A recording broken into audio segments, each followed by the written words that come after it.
Free audio post-production by alphonic.com. Gather round, friends. Let the fire crackle and the wind carry our words across the dark sea. Tonight, we drift back to the wild northern isles, where the stones wear coats of moss, the winds whisper secrets, and the sea keeps its oldest promises. This is the story of the Selkie, those shape-shifting seal folk of the Orkney and Shetland legend, bound to the sea, yet sometimes yearning for the warmth of human love. But as the old folks say, take what belongs to the sea, and it will take something from you in return. Long ago, before motorboats carved white scars across the sea, there lived a young fisherman named Callum. He was a quiet soul, hardened by storms and solitude. His home was a small stone cottage crouched on the cliffs, lashed by the wind. Each dawn he rowed his weathered boat across the gray waves, nets heavy with salt and hope. In that place, stories of the Selkie folk were as common as kelp on the shore.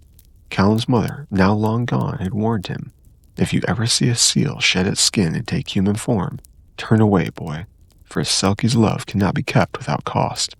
But loneliness has a voice louder than caution. One evening, as dusk swallowed the sea and the tide whispered secrets to the shore, Callum stumbled upon a sight half believed and half feared. On a hidden cove where the black rocks cradled a pool of still water, he saw them. Seals shedding their skin, becoming beautiful men and women with dark hair and eyes like storm-tossed tides. Most danced hand in hand in the sand, laughter ringing like bells across the surf. But one woman sat apart, her gaze fixed on the horizon, her seal skin laying beside her like a memory made flesh. Her hair clung damp to her neck, her face shone pale in the dying light. Callum could not look away. Heart pounding, driven by a longing stronger than fear, he crept forward and snatched the skin.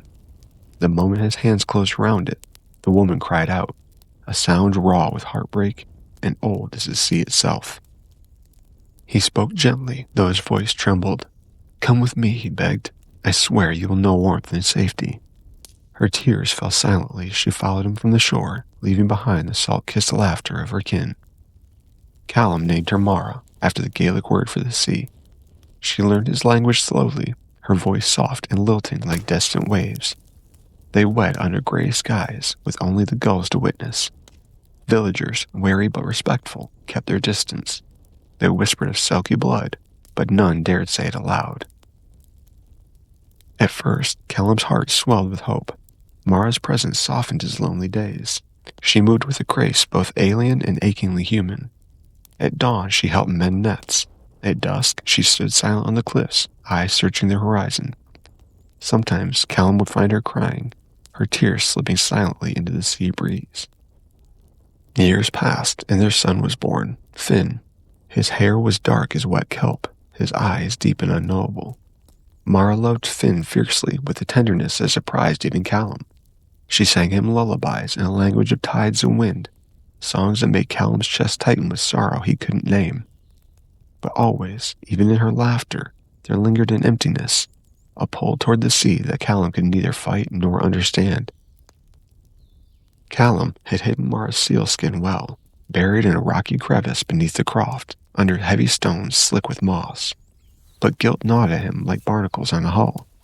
On nights when storms shook the walls, he dreamt of Mara standing on the shore, her voice lost in the wind, calling for something he'd stolen. Finn could feel it too. Sometimes she would stand barefoot at the water's edge, salt spray on her face, lips moving in prayer or song. He would watch her, his small hand clutched in hers, sensing a sorrow too vast for words. As he grew, villagers noticed oddities. The boy swam before he could walk, slipping through the water like a creature born to it. Seals often gathered near him, bobbing their heads as if greeting kin. Some whispered that Selkie blood ran true. Others kept silent, fearing the old magic. One misty morning, Finn, now 8 years old, wandered the cliffs as he often did. His feet led him to a hidden crevice.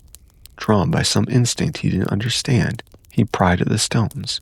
Beneath them lay something soft, cool, and smelling of brine. It was a sealskin.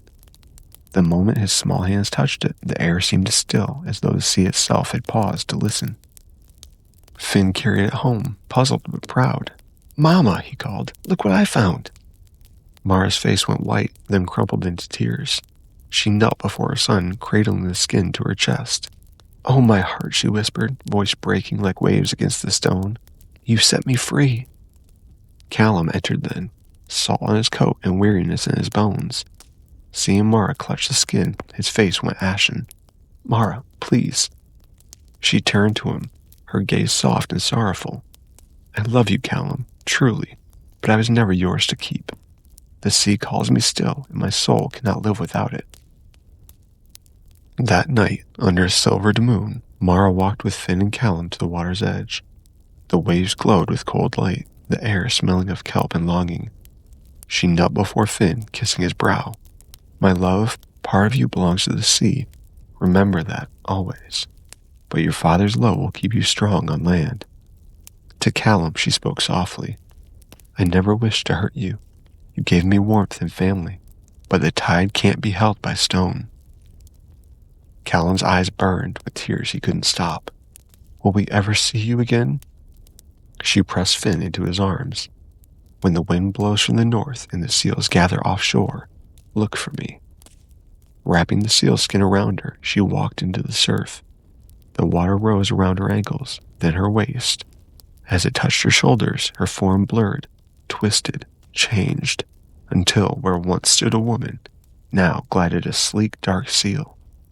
She turned once, eyes reflecting the moonlight, then dove beneath the waves, leaving only ripples and silence. Callum raced Finn alone. Father and son often walked the cliffs, eyes searching the horizon. On calm days, a lone seal might appear, circling the boat or watching from the rocks. Finn would smile quietly, as though hearing words no one else could. Finn grew to be a man caught between two worlds. He worked the sea with his father, yet sometimes vanished for hours, swimming far beyond the nets. Villagers spoke of him in hushed tones, a man with the blood of the Selkie folk. And sometimes, in the hush before dawn, Finn would stand on the rocks, close his eyes, and hear a song carried by the wind, a melody older than memory, a mother's love echoing across the deep. And so, here ends our story of Mara, Callum, and Finn, a family born of land and sea, torn by ties deeper than love itself. In the legend of the Selkie, we're reminded the heart cannot be caged and the sea will always call its own home. As we leave you here, remember, the legends of our weird world are as boundless as the tides themselves.